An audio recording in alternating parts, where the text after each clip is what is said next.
Hi friends, welcome to Sana's home cooking. இன்றைக்கி நம்ம எல்லாருக்குமே ரொம்ப பிடிச்ச ஒரு குழம்பு ரெசிபி தான் பார்க்க போகிறோம். என்னன்னு பார்த்தீங்கன்னா, பச்சை அவரைக்கொட்டை கத்திரிக்காய் வச்சு எப்படி குழம்பு செய்யலான்னு பார்க்கலாம்.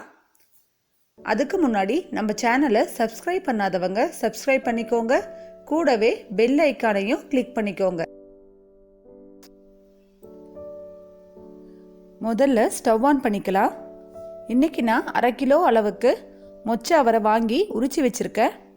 இதை நம்ம குக்கரில் சேர்த்து ஒரு விசில் விட்டு எடுத்துக்கலாம். ஏன்னா கத்திரிக்காய் சீக்கிரம் வெந்துடும், அவரை வேக லேட் ஆகும்.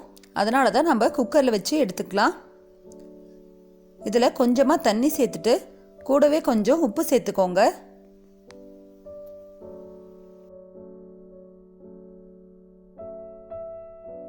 அவரைக்கொட்டை வேகிறதுக்குள்ளே நம்ம கத்திரிக்காயை நறுக்கி எடுத்துக்கலாம்.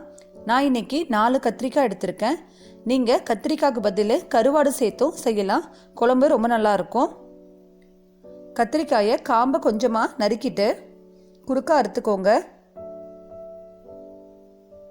அறுத்துட்டு இந்த மாதிரி சின்ன சின்ன பீஸாக நறுக்கிக்கோங்க.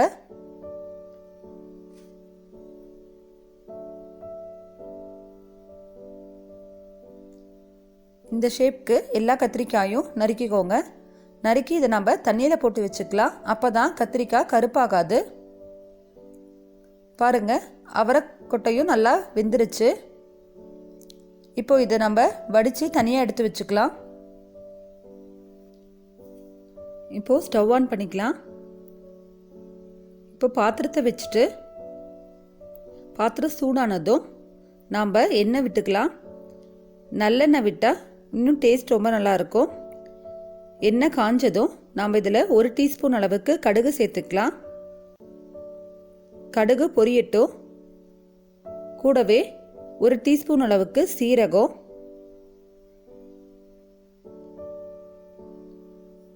கொஞ்சமாக பெருங்காயத்தூள், அப்புறம் ஒரு கொத்து கருவேப்பிலை சேர்த்துக்கலாம்.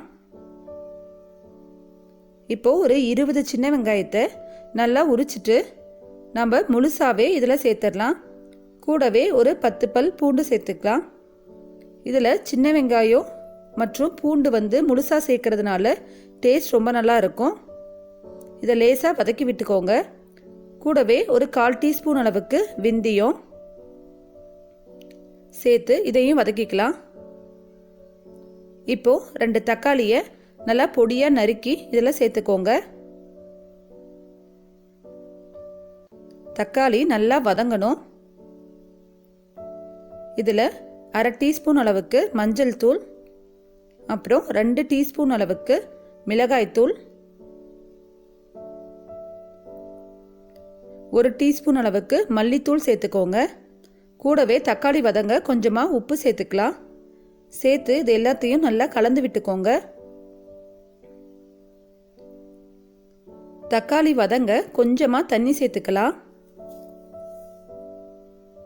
இதை நல்லா வதக்கி விட்டுருங்க.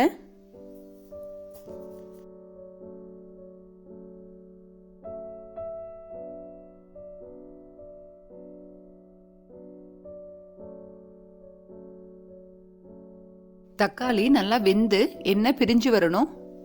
பாருங்க, தக்காளி எல்லாம் வதங்கிடுச்சு. இப்போ நம்ம நறுக்கி வச்சிருக்க கத்திரிக்காயை சேர்த்துக்கலாம். சேர்த்துட்டு இதையும் நல்லா கலந்து விட்டுக்கோங்க. கத்திரிக்காய் நல்லா எண்ணெயில் வதங்கட்டும். இப்போது நம்ம ஏற்கனவே வேக வச்சு வச்சுருக்க மொச்சைக்கொட்டையை சேர்த்துக்கலாம். சேர்த்துட்டு இதையும் நல்லா வதக்கி விட்டுக்கோங்க.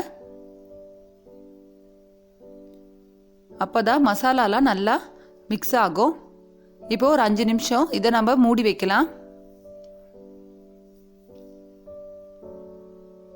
இப்போ பாருங்கள், நல்லா வதங்கிடுச்சு.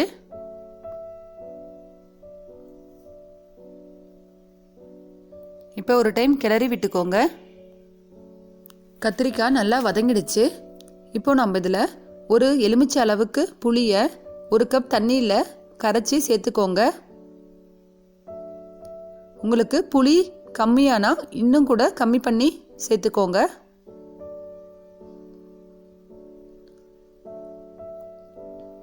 இது கொதிக்கட்டும். இப்போது ஒரு 1/4 மூடி அளவுக்கு தேங்காயை ஒரு மிக்ஸி ஜாரில் சேர்த்துக்கோங்க.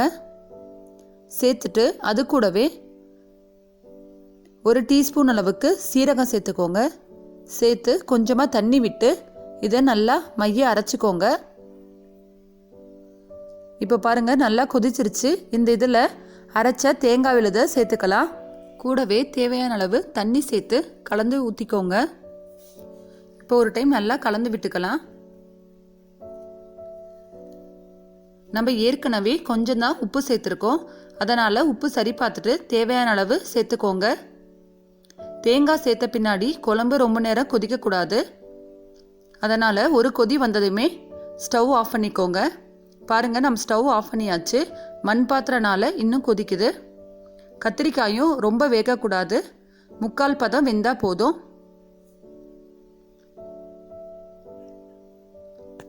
இப்போ நம்ம கடைசியாக ஒரு கொத்து கருவேப்பிலை,